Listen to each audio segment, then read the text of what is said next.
സഞ്ചാർ സാധിയിൽ കേന്ദ്ര സർക്കാരിനെതിരെ രൂക്ഷ വിമർശനവുമായി പ്രതിപക്ഷം. പൗരന്മാരുടെ മൗലിക അവകാശങ്ങൾക്ക് മേലുള്ള കടന്നുകയറ്റമെന്ന ഡോക്ടർ ജോൺ ബ്രിട്ടാസ് MP. കേന്ദ്രം മോദിക്ക് എല്ലാവരെയും കാണാനുള്ള സൗകര്യമൊരുക്കുകയാണെന്ന KC വേണുഗോപാൽ. വിഷയം പാർലമെന്റിൽ ഉന്നയിക്കാനാണ് പ്രതിപക്ഷത്തിന്റെ നീക്കം. കേന്ദ്ര സർക്കാർ ഏകപക്ഷീയമായി കൊണ്ടുവന്ന സഞ്ചാർ സാധിക്കെതിരെ വിമർശനം ശക്തമാവുകയാണ്. രാജ്യത്തെ നിരീക്ഷണത്തിന്റെ കരിമ്പടം തീർക്കാനുള്ള ശ്രമമാണ് കേന്ദ്ര സർക്കാരിൻ്റെതെന്ന് ഡോക്ടർ ജോൺ ബ്രിട്ടാസ് MP വിമർശിച്ചു. ജനങ്ങളുടെ മൗലികാവകാശങ്ങൾക്ക് മേലുള്ള കടന്നുകയറ്റമാണെന്നും MP കുറ്റപ്പെടുത്തി.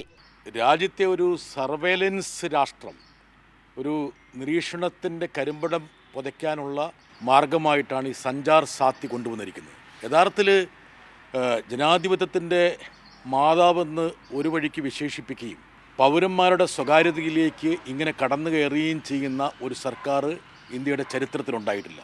ഈ സഞ്ചാർ സാധി എന്ന് പറയുന്നത് വളരെ അപകടകരമായിട്ടുള്ള ഒരു ഉപാധിയാണ്. വിഷയത്തിൽ വിശദീകരണം തേടി കേന്ദ്ര ടെലികോം മന്ത്രി ജ്യോതിരാദിത്യക്ക് കത്തയച്ചതായി MP വ്യക്തമാക്കി. ഗൗരവകരമായ നീക്കത്തിൽ നിന്ന് കേന്ദ്ര സർക്കാർ പിന്മാറണമെന്ന് KC വേണുഗോപാൽ ആവശ്യപ്പെട്ടു. സഞ്ചാർ സാധി പുനഃഇൻസ്റ്റാൾ ചെയ്യാനുള്ള ഏറ്റവും അപകടകരമായൊരു തീരുമാനം ഇന്നലെ ഇന്ത്യ ഗവൺമെൻറ് എടുത്തിരിക്കുകയാണ്. സ്വകാര്യതയ്ക്കെതിരെയുള്ള ശക്തമായിട്ടുള്ള ഒരു കടന്നാക്രമണമായിട്ടാണ് ഇത് കാണാൻ കഴിയുന്നത്.